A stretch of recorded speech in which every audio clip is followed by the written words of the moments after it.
Welcome to this week's episode of the Inside Kingston Podcast, where experienced professionals, entrepreneurs, and community leaders based in Kingston upon Thames are invited on to share their story with us. I'm your host, Amyr Rocha-Lima. This week's episode of the Inside Kingston Podcast is brought to you by Holland Hahn and Wills, a financial planning and wealth management firm based in Kingston upon Thames. Holland Hahn and Wills specialises in retirement planning for senior professionals and successful business owners. Visit hhw-uk.com to start feeling more relaxed and confident about your financial future. Thank you for joining us for another episode of the Inside Kingston Podcast. I'm joined today by Steph Edwards. Steph is a natural therapist who aims to help you obtain optimal health by letting go of life's physical and emotional stresses. What's unique about Steph is her specialism in cranial sacral therapy, a form of bodywork that supports the body's innate ability to balance, restore, and heal itself. And be sure to listen to the end, where Steph shares with us her thoughts on how the body's inherent wisdom is far greater than we could ever comprehend. So whether you're interested in knowing more about natural therapies, or would like to know more about what it takes to run a successful independent business, then I hope you enjoy this episode of the Inside Kingston Podcast.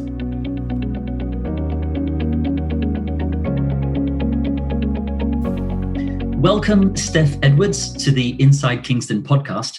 Steph, I'm really excited about this conversation because I'd never heard of cranial sacral therapy before coming across you and your business. And I think our listeners can learn a lot from your expertise in this area. But to kick off this conversation, I'd like to go back in time, if that's okay. So, Steph, where did you grow up? I actually grew up in Australia, in Victoria, in a small country town. Awesome. Yeah, it was lovely, actually, really lovely.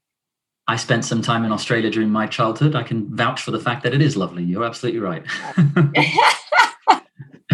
And did you go to university? And if so, what did you study? I did go to university. I actually studied applied science and in hospitality, of all things. I know you think science and hospitality, but because of the nature of the business, it was like learning all about from the kitchen side, cooking, to the legal side, to running a hotel, to everything actually. So it was quite in depth. It was a really good 4 or 5 years. Yeah, and could you tell us a little bit about your career journey before you set up your business? I'm a jack of all trades, actually. I went from hospitality to working in banks, which is what I did when I came to England. So I worked in hospitality all the way up until I moved to England. And then in England, I worked in banking for a long time. And then from there, because we moved overseas, we moved to Asia for about 10 years. I actually became a teacher assistant in an international school where my kids were. So I was a teacher assistant for a while. And then we moved back to England because of my husband's parents. They're not very well. So we thought it would be nice for the kids to have some family around them and to get to know their cousins. So we moved back, and I didn't really want to work for anyone, really. I really enjoyed my job in Asia, but it's really different from being a teacher's assistant in Asia and being a teacher assistant here. And I've always loved the holistic life. I've always delved into it. Always had treatments myself. Even from a really small age. And I've always wanted to work for myself. And when I was actually in Asia, I actually became a Reiki practitioner. So I sort of just did that on family and friends. And then when we moved to England, Reiki is quite well known over here. And know I just had a real urge to pursue that avenue further. So I became a master teacher, which is what I do now. I teach people Reiki. And then with that, I delved into craniosacral work, which is really, really profound and can release so many things and do so many things for a person. It's, yeah. And from there, I'm now currently studying again, because I'm always studying, reflexology. So I can introduce craniosacral reflexology, which is a new modality sort of out there. Well, it's been around for a few years now. But yeah, so I want to delve into the craniosacral reflexology, which is doing more on the feet as well as the head. So it'll be from the head to the sacrum to your feet. Wow, that's fascinating. And that's definitely a thread that I want to pull with you a bit further in this conversation, Steph, because as I said at the top of the show, I wasn't aware of craniosacral therapy as a discipline at all before I came across you and your business. So for the benefit of our listeners, could you tell us a little bit more about this, please? Well, craniosacral therapy, you probably heard of an osteopath who does craniosacral work. And it used to only be osteopaths who used to be able to do craniosacral therapy because they get trained in it. So like at the end, if they want to. But years ago, years and years ago, it's actually broken away from osteopath work and become its modality on its own. So now you can just specialize in craniosacral work. So what craniosacral work is, working with the whole system, the whole energy, the fluids of the system, the nerves, which we have in our head, all the way down to our bottom, which is where our sacral is, working with all the muscles, the fascia, and it can be releasing. A lot of emotions can be released with it, a lot of muscle tension. It can help with nerve problems. It can help with babies and children sleeping who have colic, reflux, who've had a difficult birth. It can help with trauma. There's so many things that it can actually help with. It's really profound. Usually one treatment's not enough. You need to have a few.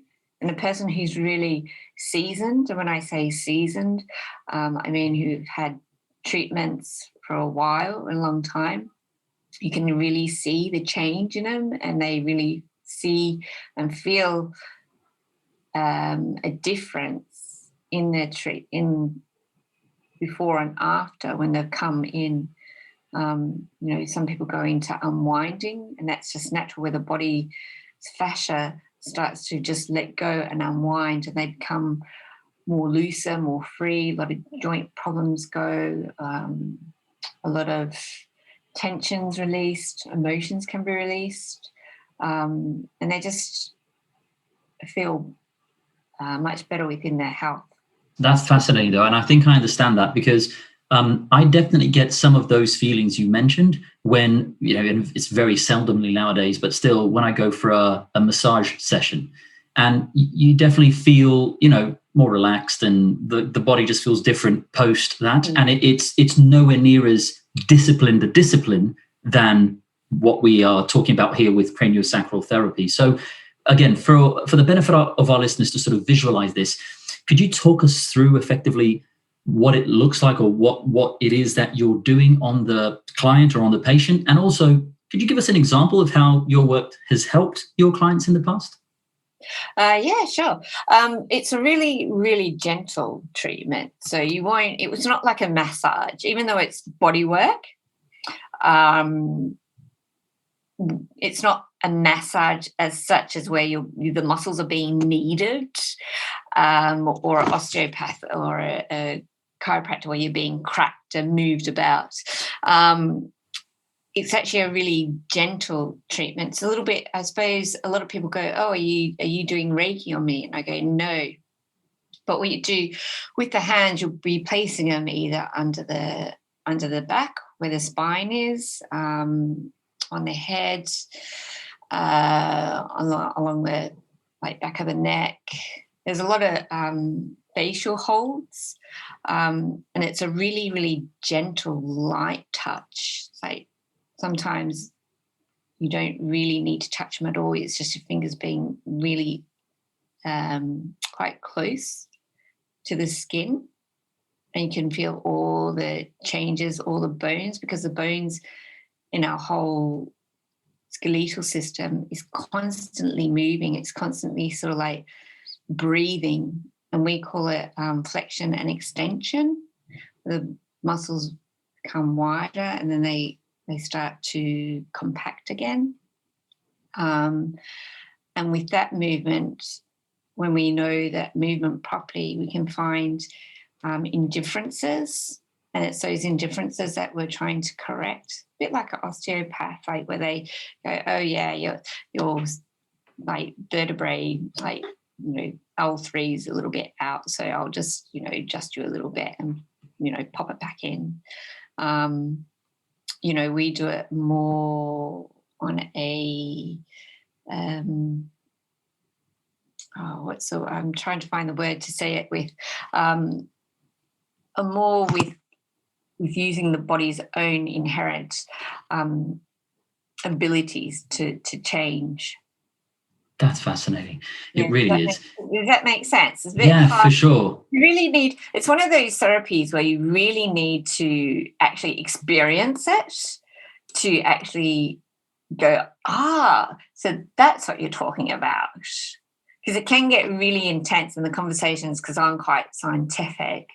I can really delve into the science side and go, oh yeah, your body's doing this and your body's doing that. And sometimes it's a bit, can be a bit too overwhelming if the person's not. So it's one of those things that you really need to just have a treatment to go, so that's what it is. So that's what you're doing. Oh yeah, I feel really different. Or yeah, I felt that release. You know, and things like that.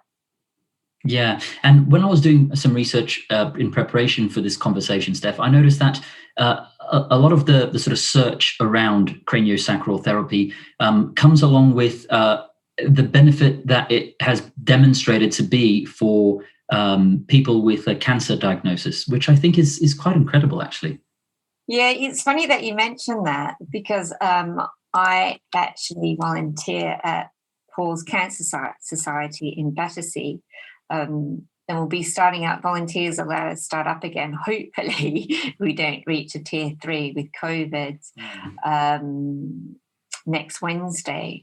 So every Wednesday afternoon I go there and I volunteer doing craniosacral work on cancer sufferers and their carers, because the carers are also affected by the people that they look after with cancer. It's not just the patient. And they find it really helpful, a lot of pain release, and they feel much better afterwards. It's it can be really, it's really helpful to cancer patients. That's really interesting. Now, Steph, you mentioned a couple of things there, which I find has definitely come to the fore in pretty much every conversation I'm having with friends, with family, even with clients in our own business, which is this idea of living a more holistic life, right? Now, of course, you have been interested and actively interested in this for many years, as you mentioned at the top of the show. I would just like to get sort of your thoughts on how something as sort of nasty and negative, really, as a COVID type pandemic that we've been experiencing can really get a lot of folk to seek and then proactively seek more positivity through a more holistic lifestyle. I think that's fascinating, and I'd love to hear your thoughts on that. Yeah, I've seen a lot of people actually since have come out of lockdown, affected by COVID, like with anxiety, stress driven. People now getting tinnitus because their system's so stressed and it's gone into like a shock it's gone into fight and flight mode where they just want to run away and hide because COVID's everywhere. It's in the news, it's on our phones, it's all this negativity. We just can't escape it. So I tell a lot of my clients just to try and turn off all those, all the apps where they get alerts. Just turn them all off, like the news alerts, Facebook alerts, just turn it all off. Try not to watch the TV too much or the news. If they're listening to the radio and the news comes on, maybe just turn it down or turn it off, just to reduce their exposure to COVID, because it's all this negativity and around it, which is affecting people's mental health. And if you've got an illness as well and you can't get to your doctor straight away because, with the NHS, they're trying to protect themselves as well. So it's quite hard to see a doctor at the moment. People are feeling like they're left alone and that the symptoms aren't being dealt with. Therefore, they get even more stressed. From my point of view, Steph, it's interesting because about 2 or 3 years ago, I again, just a penny dropped and I just proactively decided not to have any more alerts. Not even my work email alerts me anymore. This is now slotted time where I go in and do something around that, be it if I'm on social media or work or researching something for a article, and it's just game changer, complete game changer, because you're not reacting to things anymore. Yeah, and it really helps your mental health. So helps your mental health. Yeah. Yeah, well, yeah, people have been doing that actually and enjoying the pause phase. I call it the pause phase, where we need to look at our lives and reassess it and readjust it and just go, yeah, you know what, I do need to spend more time with my family. I do need to do a little bit more exercise, eat a bit more healthy, and just to enjoy life again. And I think having that lockdown phase where people had to reconnect, they realised how important family and friends were, because some people that I've spoken to said, oh, God, I speak to my family every day now and I haven't spoken to, I'd probably speak to them every three months or every week or something like that. People were more connected, where again, because we've got that space again within our lives where we can go do this, we go do that, being a bit more disconnected with our family and friends again, I have found anyway. So in a way it was really good, because families did become connected again. They actually showed that they cared and worried. It was lovely actually. Steph, what are some of the key business lessons that you've learned throughout your life? The key business well, that would be to keep on going and celebrate every win, like even the smallest win that you have, which might be a new client or a new package or whatever it is. Just celebrate that. Celebrate that as that's a milestone. I did that. That's a really good achievement, and always congratulate yourself, because it's really easy to be negative on yourself and go, oh, I didn't do this today, or I didn't do that today with my business. Just celebrate the small wins, and it's just one step at a time, just putting one foot in front of the other and just keep going, because you will get there. It takes time. Absolutely. I definitely second that. When you look back at your career journey to date, what are you most proud of? Oh, what am I most proud of? Being on your show. Fantastic. That's the biggest compliment I've received. Thank you. I was really surprised that you actually asked me. I was like, oh my gosh. I felt like I made it.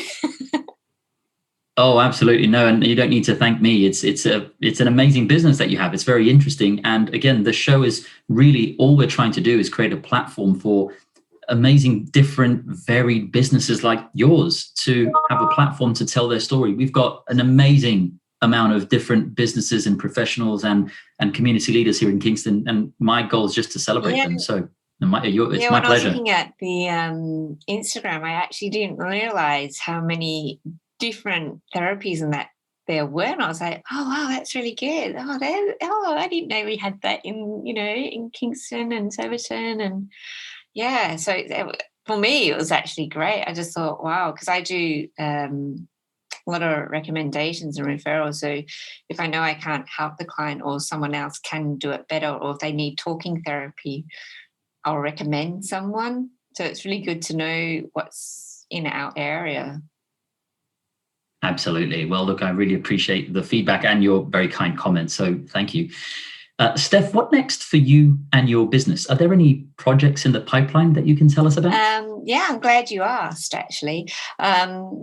It's actually Craniosacral Week, which is bringing awareness to craniosacral therapy next week. It's from the 19th to the 23rd, so that's Monday to Friday, but I'll be doing it over 2 weeks, so I find that's a little bit better.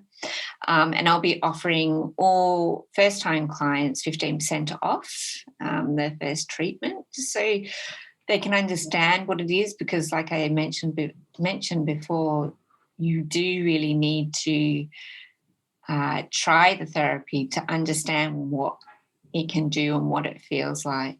I'm also a Reiki practitioner and Reiki master teacher, and I have my Reiki level 1 coming up on the 24th of October, and again Reiki level 1 and level 2 in November, and that's in Hampton, where I rent a space and do training. So if anyone feels like they want to learn Reiki, then reach out and go onto my website, or just send me a call or text or email. That would be great. Exciting times ahead. Yeah, it is actually. Got a lot going on apart from my studying. Very cool. Steph, as we start to wrap up, I'd like to ask you a few quick fire questions, which our listeners are always interested in. Yeah. So what do you do to relax outside of the office? What I do, I actually walk my dog. I have a beautiful dog. I walk my dog in the mornings in Berrylands Nature Reserve every other day, or as often as I can. I practice yoga and I meditate at least 4 times a week. I do that yoga on Facebook, actually. She does it live on Facebook. And I'm a really big foodie, actually, so I'm not sure if you've seen my website, but I do. I have recipe ebooks that help you to gain better health, or to optimum health. But I cook a lot to relax and unwind, which to some people will sound really bizarre, but I actually love it. And on a Saturday, I just spend Saturday evening with my family. We have a family movie night. So, yeah. Very cool. Very cool. Are there any books that you've recently read that you would recommend to our listeners? I actually read really unconventional books. So they're not like,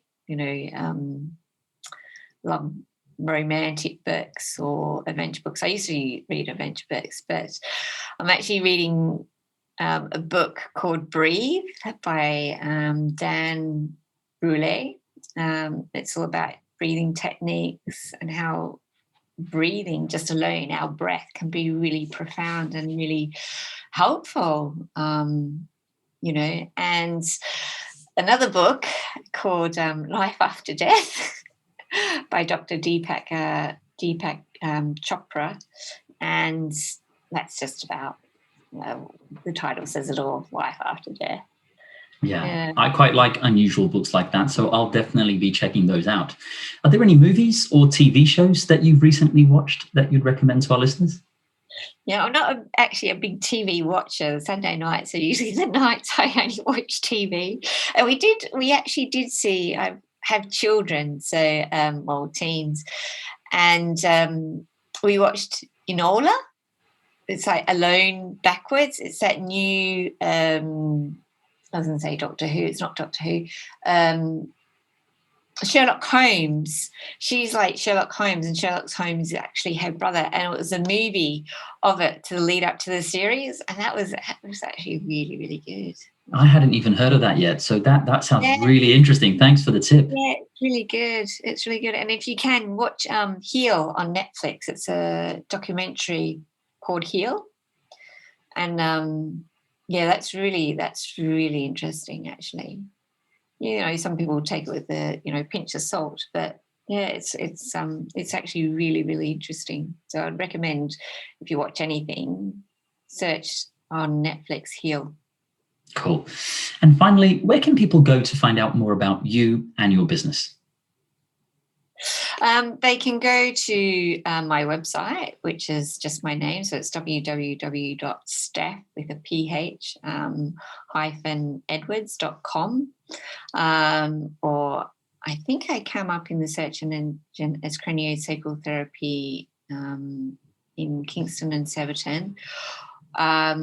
They can give me a phone call on 075 444 93708, or they can find me at Kingston Natural Health Centre in Kingston, or in Inspired Hub in Hampton, or in Berrylands at my home. I have a studio which you can see at the back of me, where I see my clients.